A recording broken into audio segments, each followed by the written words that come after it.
अस्सलाम वालेकुम। एक दफ़ो वरी तव्हां सभिनी स्टूडेंट्स खे फ्रेंड्स खे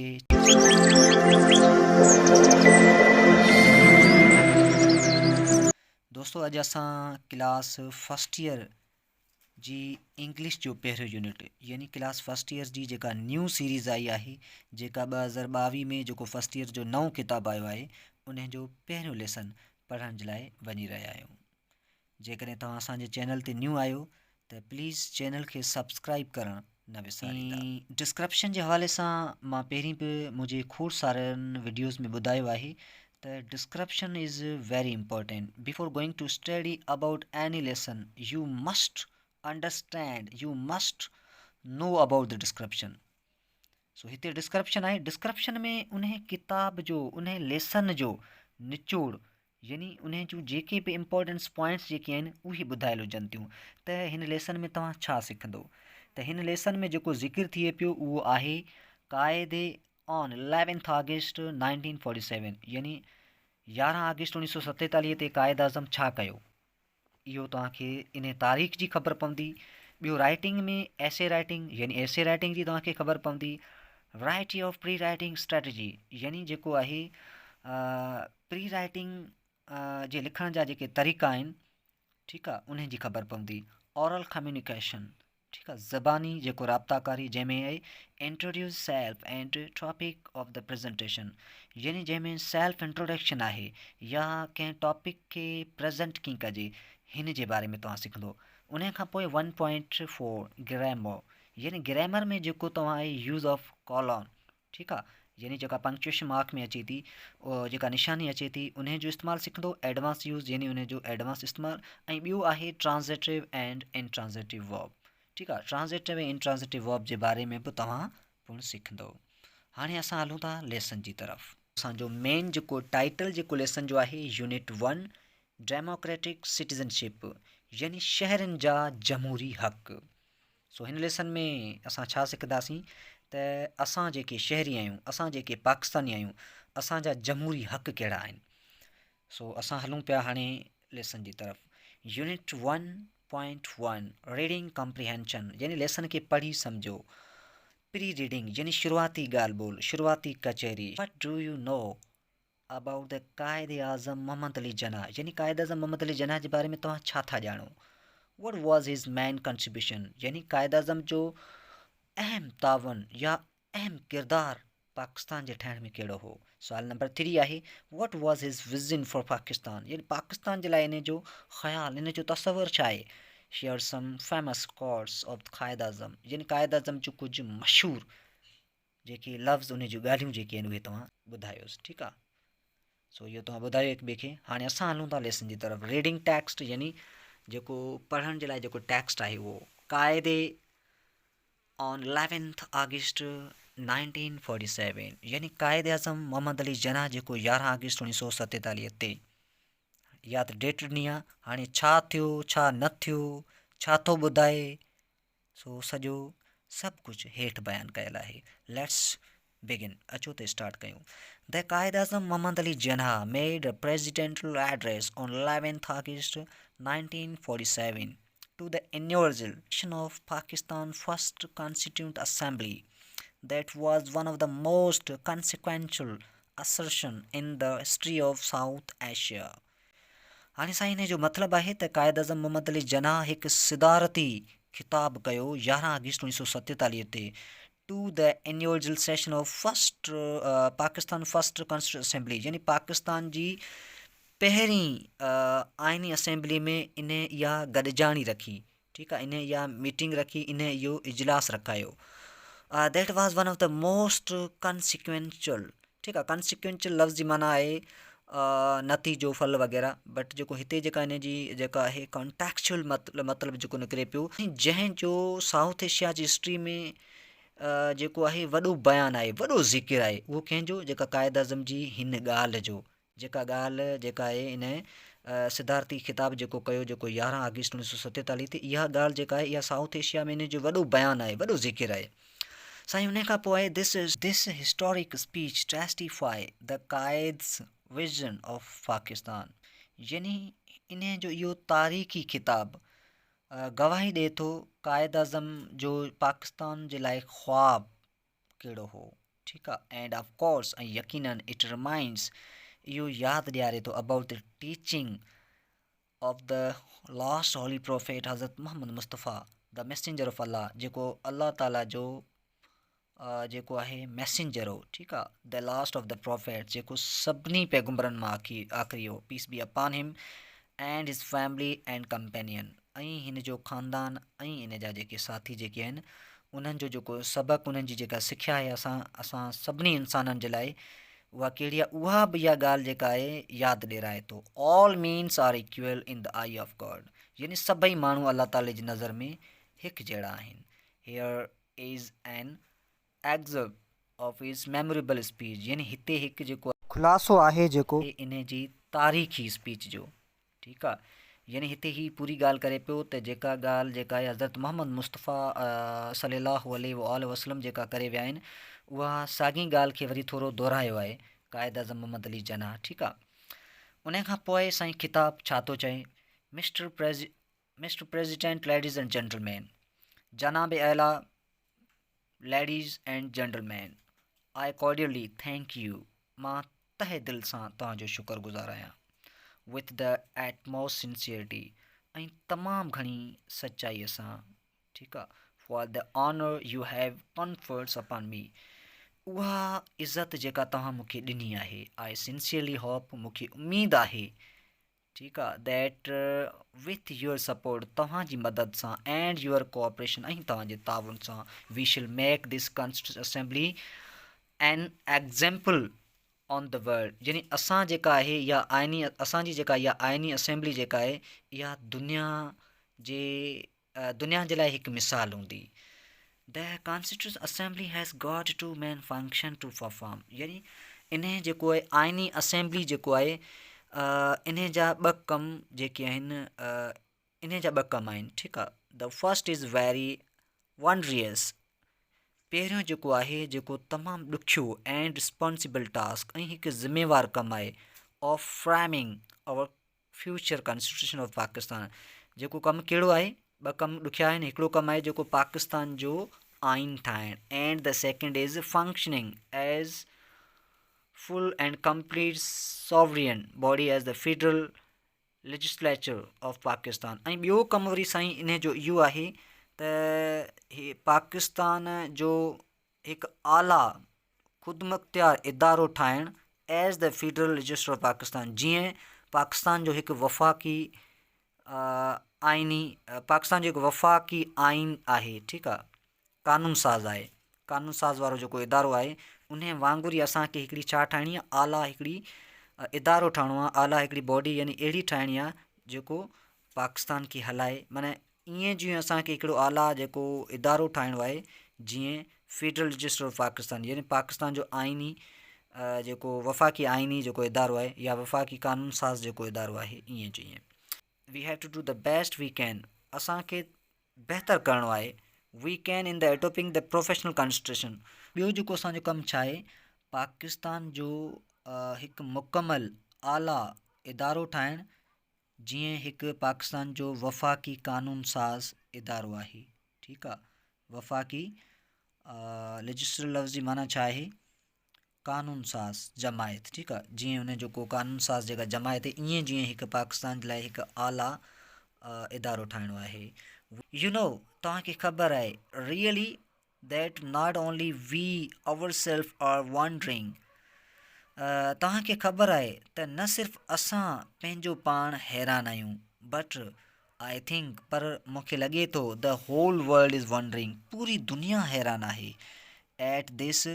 अनप्रेसिडेंटेड लफ़्ज़ जी माना आहे बेमिसाल, ठीकु आहे, आला या गैर मामूली, इन आला ऐं साइक्लोनिक रिवोल्यूशन, हिकु तकिड़े इनकलाब, तकिड़ी जेका तब्दीली, which has brought about the plan, जंहिं आंदो आहे हिकु मनसूबो, of creating two independence sovereign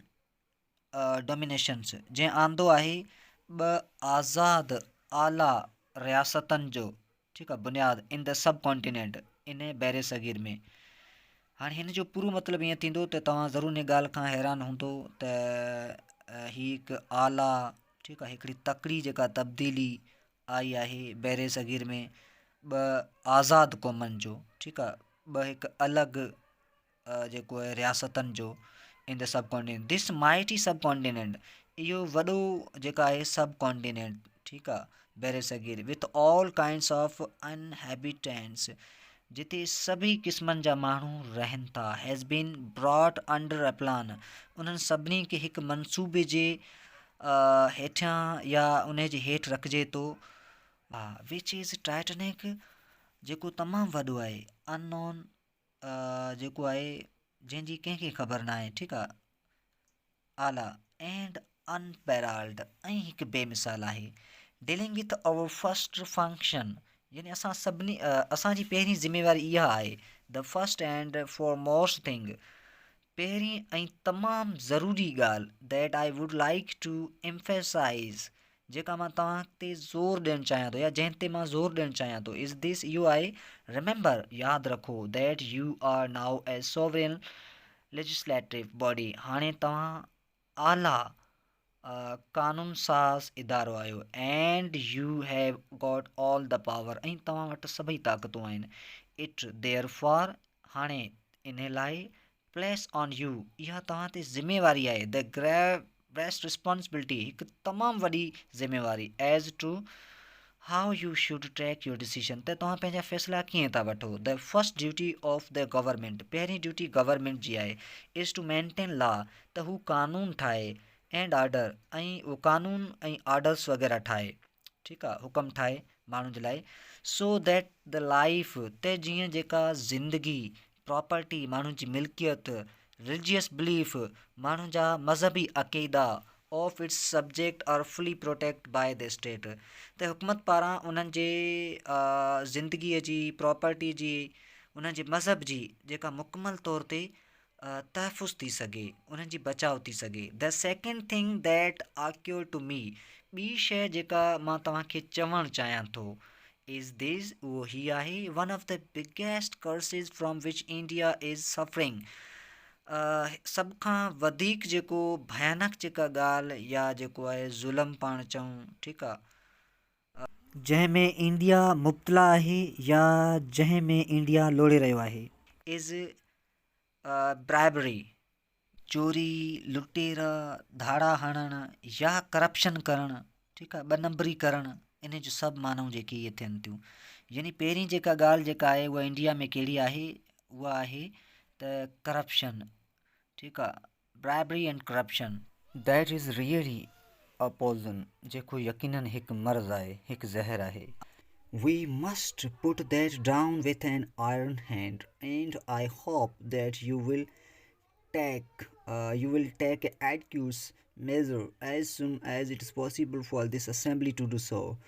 अच्छा, हाणे हिन जो मतिलबु आहे तंहिं लाइ असां सभिनी खे ख़तमु करणु खपनि, ऐं आयरन हैंड माना ज़ोर सां, ज़बरदस्तीअ सां ख़तमु करणु खपनि, एंड आई होप, ऐं मूंखे उमेदु आहे, यू विल टेक एडिक्यूट, तव्हां मुनासिबु उपाउ वठंदो, हिते मेज़र लफ़्ज़ माना छा आहे, उपाउ वठणु, एज़ सुन एज़ पॉसिबल, जेतिरो जल्दी थी सघे, for this assembly to do so, जेके हिन असेंबली खे बि पिणु करणा आहिनि। माइक जो इशू आहे, शायदि कंहिं टाइम माइक खणे पियो, कंहिं टाइम न पियो खणे। अच्छा, black marketing is another curse, वरी ब्लैक मार्केटिंग जेका आहे यानी ॿ नंबरी वारो जेको कमु आहे, हू वरी ॿियो मसइलो आहे। वेल, चङो I know that black marketers, त जेका ॿ नंबरी कंदड़, are frequently caught and punished, उन्हनि खे जल्दीअ सां पकड़ियो वञे, सज़ा ॾिनी वञे। Now you have to tackle, हाणे तव्हांखे जेका आहे उन्हनि खे झलणो आहे, द मॉन्स्टर, उन्हनि लुटेरनि खे, ठीकु आहे, विच टुडे इज़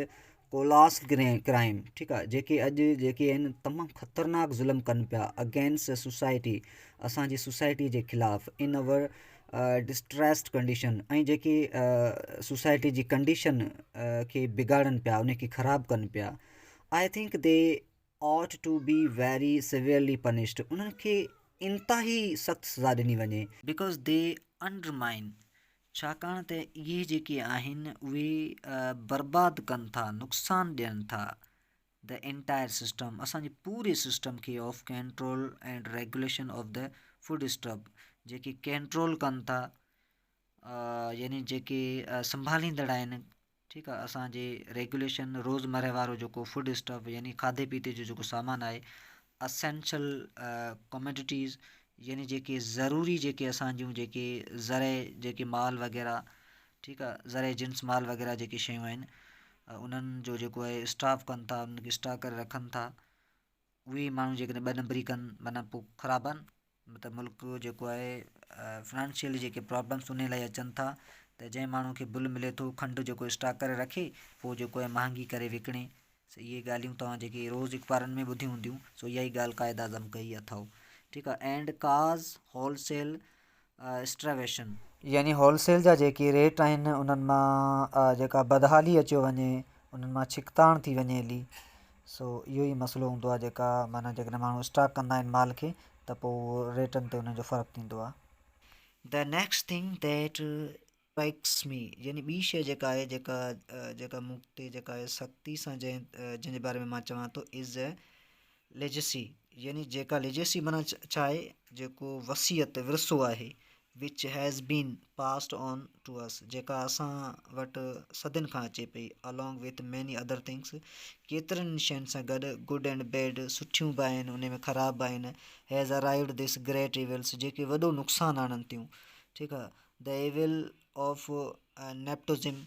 यानी जेको हिकिड़ो त आहे माना सिफ़ारिश वारो जेको आहे इविल आहे, हिकिड़ो नुक़सानु आहे, यानी हिकिड़ी बीमारी असां वटि आहे, एंड जॉबरी, ऐं ॿियो वरी जेका छा आहे असां वटि दलाली वारो जेको आहे ठीकु आहे, ठीकु आहे, दलाली माण्हू कनि, ऐं ॿियो हिकिड़ो आहे पंहिंजाइप वारो सिस्टम आहे, पंहिंजाइप वारो जेको मर्ज़ु आहे, माण्हू जेको आहे सिफ़ारिश कनि, दलाली या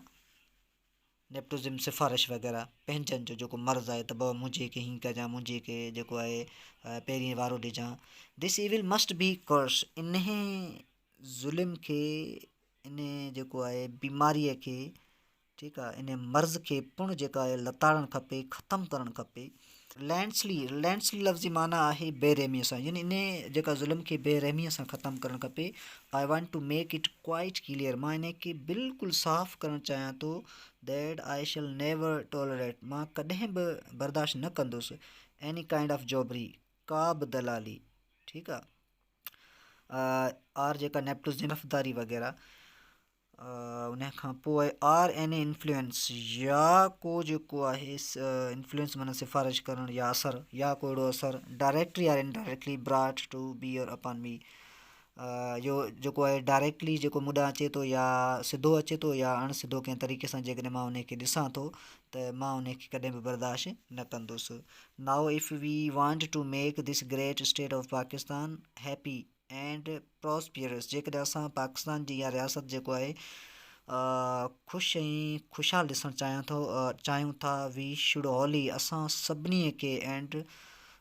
सॉलली, ठीकु आहे, सॉलली माना सॉली लफ़्ज़ जी माना आहे सिर्फ़ु, रुगो, फ़क़्तु, ठीकु आहे, कंसंट्रेट माना असांखे फ़क़्तु ध्यानु ॾियणु खपे on the well being of the peoples, माण्हुनि जी वेल बींग यानी माण्हुनि खे चङो कीअं कजे, माण्हुनि खे ख़ुशहाल कीअं कजे, and the specially of the masses, ऐं ख़ासि तौर ते उन्हनि माण्हुनि, एंड द पुअर, उन्हनि ग़रीब, if U will work in the cooperation, जेकॾहिं तव्हां हिक ॿिए जे तावन में कमु कंदो, फॉरगेटिंग द पास्ट, पंहिंजे पास्ट खे विसारे छॾंदो, बर्निंग द हैच यानी जेको आहे सभु नफ़रतूं जेके आहिनि उहे तव्हां पाण चऊं त जेकॾहिं तव्हां ख़तमु कंदो, ठीकु आहे, बग़ावतूं वग़ैरह जेके बि आहिनि तव्हांजूं फ़र्क़ु जेके बि आहिनि उन्हनि खे तव्हां दफ़नाए छॾींदो, you are bound to succeed, तव्हां ज़रूरु कामयाबु थींदो, if you change your past, जेकॾहिं तव्हां पंहिंजो पास्ट खे तब्दील करणु चाहियो था, एंड वर्क टुगेदर, ऐं गॾिजी कमु करणु चाहियो था, इन स्पिरिट, हिकिड़े जज़्बे सां, हिकिड़े जज़्बे सां, that every one of U, जेको तव्हां मां हर माण्हू जेको करे हिक ॿिए सां, नो मैटर वट कम्यूनिटी, को मसइलो न आहे त कहिड़ी कम्यूनिटी आहे, कलर रंग उन जो कहिड़ो आहे, कास्ट और क्रीड, उन जो ज़ात कहिड़ो आहे, या उन जो क्रीड माना अक़ीदो कहिड़ो आहे, ही शी बिलोंग्स, का छोकिरी या को छोकिरो उन सां वास्तो रखे थो, उहो छा बि आहे, असांखे सभु ॻाल्हियूं हिकिड़े पासे करणियूं आहिनि, ठीकु आहे, इज़ फस्ट, इहो सभ खां पहिरीं करिणो आहे। सेकेंड ॿी ॻाल्हि, एंड द लास्ट, ऐं आख़िरी में a citizen of the state with equal right, यानी सभिनी शहरनि खे जेको आहे हिकु जेतिरा हक़ आहिनि, उन खां पोइ प्रिविलेज माना जेको आहे पाण चऊं त ख़ासि हक़ रिआयत ऐं सभिनी खे हिकु जेतिरा इख़्तियार आहिनि एंड ऑब्लिगेशन ऐं सभिनी जूं हिकु जेतिरियूं ज़िम्मेवारियूं आहिनि सभिनी जूं, पोइ चाहे हिंदू हुजनि मुस्लमान हुजनि, सभिनी जूं क़ाइद अज़म ॻाल्हि करे वियो आहे त सभिनी जा हिकु जेतिरा फ़र्ज़ आहिनि, हिकिड़ी उन्हनि सभिनी जूं हिकिड़ी क़िस्म जूं ज़िम्मेवारियूं आहिनि त सभिनी खे जेको आहे पंहिंजो कंट्री सम्झी करे कमु करणु खपे। We should begin to work in that spirit, असांखे अहिड़े वलवले सां अहिड़े रूह सां यानी जेको तरीक़े सां कमु करणु खपे and in the course of the time जे हिसाब किताब सां ऑल दीज़ एंगुलरिटीज़। अच्छा जेको हीउ लफ़्ज़ पियो आहे न एंगुलरिटीज़, ठीकु आहे, इन जी माना जेका आहे कुंड कड़छ, ठीकु आहे, नोक या कंहिं ख़ासि सलाहियत वग़ैरह, हिते इन पूरो माना थी वियो त कंहिं बि कुंड कड़छ खां का बि कम्यूनिटी, ठीकु आहे, उहा पोइ मेजॉरिटी हुजे उन जी अक्सरियत हुजे या उन जी अक्सरियत न हुजे, पर असां सभिनी खे टाइम जे हिसाब किताब सां हिकु थी करे कमु करिणो आहे, ठीकु आहे। No power can hold another nation in subjection, यानी कंहिं बि कम्यूनिटीअ खे जेको आहे महकूमियत नाहे, यानी उन खे जेको आहे वधीक हक़ नाहिनि या उन खे वधीक इख़्तियारात न आहिनि। देयरफॉर तंहिं लाइ we must learn a lesson from this, असांखे इन मां लेसन पढ़णु खपे। यू आर फ्री, तव्हां फ्री आहियो, you are free to go to your temple, तव्हां पंहिंजे मंदरु वञो, you are free to go to your mosque, तव्हां पंहिंजे मस्जिद वञो, or any other place of worship, या कंहिं ॿी इबादत जी जॻह ते वञो। In these state of Pakistan, Pakistan जी इन रियासत में तव्हां सभिनी खे आज़ादी आहे, चिॾां बि वञो। You may belong to any religion, तव्हां कहिड़े बि मज़हब सां ताल्लुक़ु रखंदा हो, आर कास्ट और क्रीड, या कंहिं ज़ात या कंहिं अक़ीदे खां, that has nothing to do with the business of the state, that has nothing to do, चए थो हिते को बि नथो थी सघे विथ द बिज़नेस, को कारोबार ऑफ द स्टेट, यानी स्टेट रियासत ते को कारोबार नथो थी सघे, ठीकु आहे, या असां हिते कारोबार कोन था करे सघूं त भई जेको आहे हीउ मुंहिंजो आहे, हू मुंहिंजो आहे, हीउ मुंहिंजी आहे, ऐं वधीक हक़ रखां थो, मूंखे हीअं करणु खपे, तोखे हीअं करणु खपे, सही, अहिड़ी का ॻाल्हि बि कोन थींदी, ठीकु आहे। वी आर स्टार्टिंग, असां शुरू करे रहिया आहियूं इन द डेज़, चए थो अहिड़ा ॾींहं when there is no discrimination, जिते का बि इख़्तिलाफ़, को फ़र्क़ु न आहे, नो डिस्टिंक्शन, फ़र्क़ु इख़्तिलाफ़ between any one community and another, यानी कंहिं बि कम्यूनिटी जे विच में को बि फ़र्क़ु या को बि इख़्तिलाफ़, नो डिस्क्रिमिनेशन बिटवीन वन कास्ट और क्रीड, को बि फ़र्क़ु न आहे हिकिड़ी कास्ट या कंहिं मज़हब में, एंड एन अदर या ॿिए में। वी आर स्टडिंग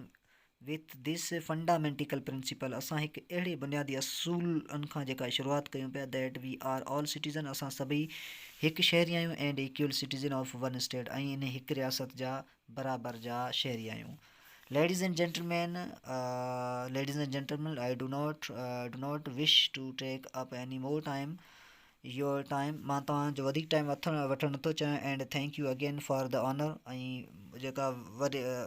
वरी वंस अगेन तव्हांजी महिरबानी जेका तव्हां मूंखे इज़त ॾिनी आहे, you have done to me, जेका तव्हां मूंखे ॾिनी आहे, I shall always be guided by the principle of the justice, मां हमेशह तव्हांजी जेका आहे रहनुमाई कंदो रहंदुसि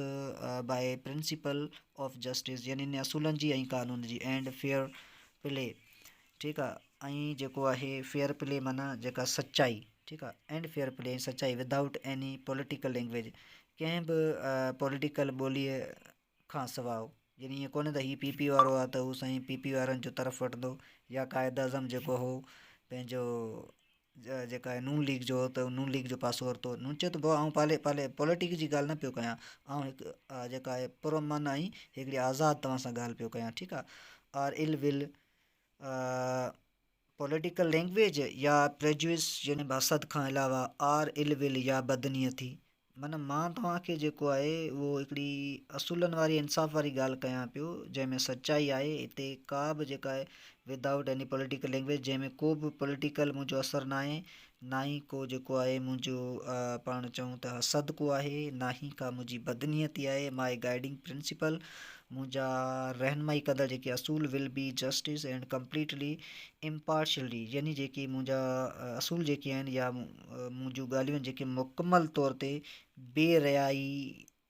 सां बयानु कयूं आहिनि, या बेरयाई जंहिंमें ॿुधायल आहे, यानी जंहिंमें का बि रिआयत कोन्हे,